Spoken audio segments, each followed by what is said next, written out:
ಬಂಗಾಳದ ಬಿಜೆಪಿ ಸರ್ಕಾರಕ್ಕೆ ಶತಕದ ಸಂಭ್ರಮ.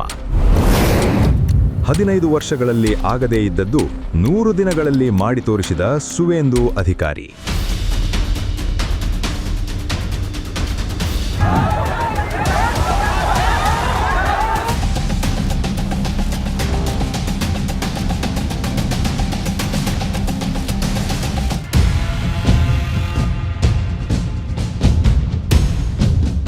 পশ্চিমবঙ্গে সুরক্ষার প্রশ্ন এবং যেভাবে জনবিন্যাস বদলে গেছে, আজকে আমরা প্রথম দিনই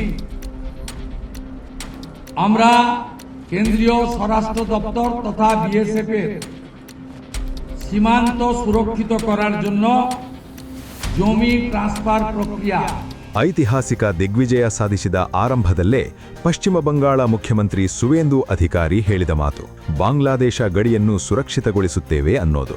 ಮಮತಾ ಬ್ಯಾನರ್ಜಿ ಸರ್ಕಾರ 1.5 ದಶಕಗಳಲ್ಲಿ ಮಾಡದೇ ಇದ್ದದ್ದನ್ನು ಸುವೇಂದು ಸರ್ಕಾರ ಈ 100 ದಿನಗಳಲ್ಲಿ ಮಾಡಿ ಮುಗಿಸಿದೆ. ಏನದು ಅಂತಹ ಸಾಧನೆ? ಇಲ್ಲಿದೆ ಡೀಟೇಲ್ಸ್.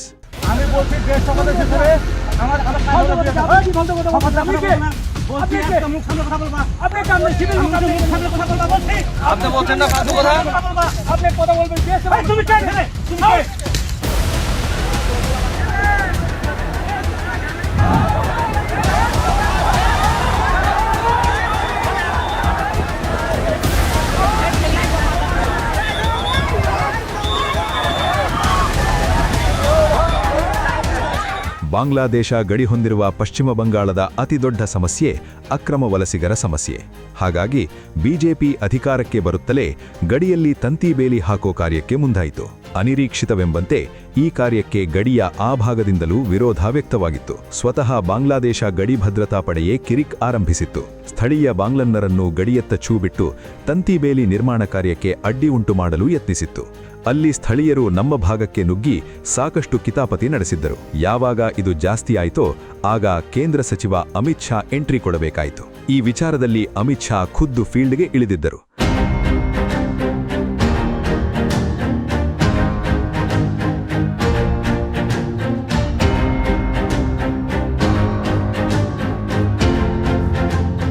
ತಾವೇ ಸ್ವತಃ ಗಡಿಗೆ ಹೋಗಿ ತಂತಿ ಬೇಲಿ ನಿರ್ಮಾಣ ಕಾರ್ಯದ ಸವಾಲುಗಳನ್ನು ಅರ್ಥ ಮಾಡಿಕೊಂಡು ಕೆಲವು ಸೂಚನೆಗಳನ್ನು ನೀಡಿ ಹೋಗಿದ್ದರು.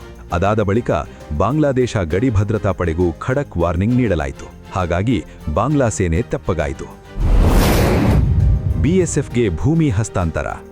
ಇಷ್ಟೆಲ್ಲ ಆಗುವ ಹೊತ್ತಿಗೆ ಬಿಜೆಪಿ ಸರ್ಕಾರ ಅಧಿಕಾರಕ್ಕೆ ಬಂದು 100 ದಿನಗಳು ಪೂರ್ಣಗೊಂಡಿವೆ. ತಾವು ಮಾತು ಕೊಟ್ಟಂತೆ ಸಿಎಂ ಸುವೇಂದು ಅಧಿಕಾರಿ ಗಡಿಯಲ್ಲಿ ತಂತಿ ಬೇಲಿ ನಿರ್ಮಾಣಕ್ಕೆ ಬೇಕಾದ ಎಲ್ಲಾ ಭೂಮಿಯನ್ನು ಹಸ್ತಾಂತರಿಸಿದ್ದಾರೆ. ಅಧಿಕಾರ ವಹಿಸಿಕೊಂಡ ಬೆನ್ನಲ್ಲೇ ಗಡಿ ಸುರಕ್ಷತೆಯ ಬಗ್ಗೆ ಕಠಿಣ ನಿಲುವು ತಳೆದ ನೂತನ ಸರ್ಕಾರ ಬಾಂಗ್ಲಾದೇಶ ಗಡಿಯಲ್ಲಿ ತಂತಿ ಬೇಲಿ ನಿರ್ಮಾಣ ಕಾರ್ಯವನ್ನು ಸಮರೋಪಾದಿಯಲ್ಲಿ ಆರಂಭಿಸಿತು. ಬಿಎಸ್ಎಫ್ ಪಡೆಗೆ 1024 ಎಕರೆಗೂ ಹೆಚ್ಚು ಭೂಮಿಯನ್ನು ಈಗಾಗಲೇ ಹಸ್ತಾಂತರಿಸಲಾಗಿದೆ. ಸಶಸ್ತ್ರ ಪಡೆಗಳಿಗೆ ಸಂಪೂರ್ಣ ಬೆಂಬಲ. ಕೇವಲ ತಂತಿ ಬೇಲಿ ನಿರ್ಮಾಣ ಮಾತ್ರವಲ್ಲ, ಚಿಕನ್ ಸ್ನೆಕ್ ಎಂದೇ ಕರೆಯಲಾಗುವ ಭಾರತದ ಅತ್ಯಂತ ಸಂಕೀರ್ಣ ಭೂಪ್ರದೇಶದ ಭದ್ರತೆ ವಿಷಯದಲ್ಲೂ ಸುವೇಂದು ಸರ್ಕಾರ ಸೇನಾ ಪಡೆಗಳಿಗೆ ಎಲ್ಲಾ ರೀತಿಯ ಸಹಕಾರ ನೀಡಿದೆ. ಡಾರ್ಜಿಲಿಂಗ್, ಜಲ್ಪಾಯ್ಗುಡಿ ಮತ್ತು ಅಲಿಪುರ್ ದ್ವಾರ್ಗಳಲ್ಲಿ ಎಸ್ಎಸ್ಬಿಗೆ 44 ಎಕರೆ ಮತ್ತು ಐಟಿಬಿಪಿ ಬೆಟಾಲಿಯನ್ ಪ್ರಧಾನ ಕೇಂದ್ರಕ್ಕೆ 110 ಎಕರೆ ಜಮೀನು ಹಂಚಿಕೆ ಮಾಡಲಾಗಿದೆ. ಇದರಿಂದಾಗಿ ಹೆಚ್ಚು ಸವಾಲೆದುರಿಸಬೇಕಾದ ಚಿಕನ್ ಸ್ನೆಕ್ ಪ್ರದೇಶದ ಭದ್ರತೆ ಉಸ್ತುವಾರಿ ಇನ್ನೂ ಸುಲಭವಾಗಲಿದೆ. 15 ವರ್ಷಗಳಲ್ಲಿ ಆಗದೇ ಇದ್ದದ್ದು 100 ದಿನಗಳಲ್ಲಿ ಆಗಿಹೋಯಿತು. ಎಸ್, ಕಳೆದ 15 ವರ್ಷಗಳಿಂದ ಮಮತಾ ಬ್ಯಾನರ್ಜಿ ನೇತೃತ್ವದ ಟಿಎಂಸಿ ಸರ್ಕಾರವಿತ್ತು. ಭಾರತೀಯ ಸೇನೆ, ಕೇಂದ್ರ ಗೃಹ ಇಲಾಖೆ ಮತ್ತು ಕೇಂದ್ರ ಸರ್ಕಾರ ಪದೇ ಪದೇ ಮನವಿ ಸಲ್ಲಿಸ್ತಾ ಬಂದಿದ್ದವು. ಗಡಿ ಭಾಗದಲ್ಲಿ ತಂತಿ ಬೇಲಿ ನಿರ್ಮಾಣಕ್ಕೆ ಭೂಮಿ ಒದಗಿಸಬೇಕೆಂದು ವಿನಂತಿಸಿದ್ದವು. ಆದರೆ ಮಮತಾ ದೀದಿ ಈ ಮನವಿಯನ್ನು ಸಂಪೂರ್ಣವಾಗಿ ನಿರ್ಲಕ್ಷಿಸಿದ್ದರು. ಅಕ್ರಮ ವಲಸಿಗರ ಪರವಾದ ನಿಲುವು ತಳೆದಿದ್ದರು. ಗಡಿ ಭದ್ರತೆಗಿಂತ ಅವರಿಗೆ ವೋಟ್ ಬ್ಯಾಂಕ್ ರಾಜಕಾರಣವೇ ಹೆಚ್ಚಾಗಿತ್ತು. ಆದರೆ ಸುವೇಂದು ಅಧಿಕಾರಿ ಅಧಿಕಾರ ವಹಿಸಿಕೊಂಡು ಕೇವಲ 100 ದಿನಗಳಲ್ಲಿ ಗಡಿ ಭಾಗದ ಚಿತ್ರಣವೇ ಬದಲಾಗಿದೆ.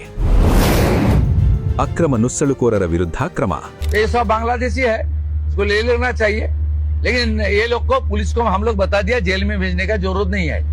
देश के रुपया में खाना खाएगा, कपड़ा देगा, मेडिसिन देगा. एक दामाद है ये लोग. जल्दी जल्दी भागो, जल्दी जल्दी भागो, नहीं तो जो करना है सरकार करेगा। ಅಧಿಕಾರ ವಹಿಸಿಕೊಂಡುತ್ತಲೇ ಸುವೇಂದು ಅಧಿಕಾರಿ ಅಕ್ರಮ ವಲಸಿಗರಿಗೆ ಖಡಕ್ ಎಚ್ಚರಿಕೆ ಕೊಟ್ಟಿದ್ದರು. ಕೂಡಲೇ ತಮ್ಮ ದೇಶಕ್ಕೆ ವಾಪಸ್ ಹೋಗದಿದ್ದರೆ ಪರಿಸ್ಥಿತಿ ನೆಟ್ಟಗಿರಲ್ಲ ಎಂದಿದ್ದರು. ಇದರಂತೆ ಅಕ್ರಮ ವಲಸಿಗರನ್ನು ಪತ್ತೆ ಹಚ್ಚುವ ಕಾರ್ಯವು ಭರದಿಂದ ಶುರುವಾಯಿತು. ಇದರಿಂದ ಬೆದರಿದ ಅಕ್ರಮ ವಲಸಿಗರು ತಂಡೋಪತಂಡವಾಗಿ ಬಾಂಗ್ಲಾದೇಶಕ್ಕೆ ವಾಪಸ್ ತೆರಳಲು ಶುರು ಮಾಡಿದರು. ವಾಪಸ್ ಹೋಗದೆ ಉಳಿದವರು ಡಿಟೆನ್ಷನ್ ಸೆಂಟರಿಗೆ ಕಳುಹಿಸಲಾಯಿತು.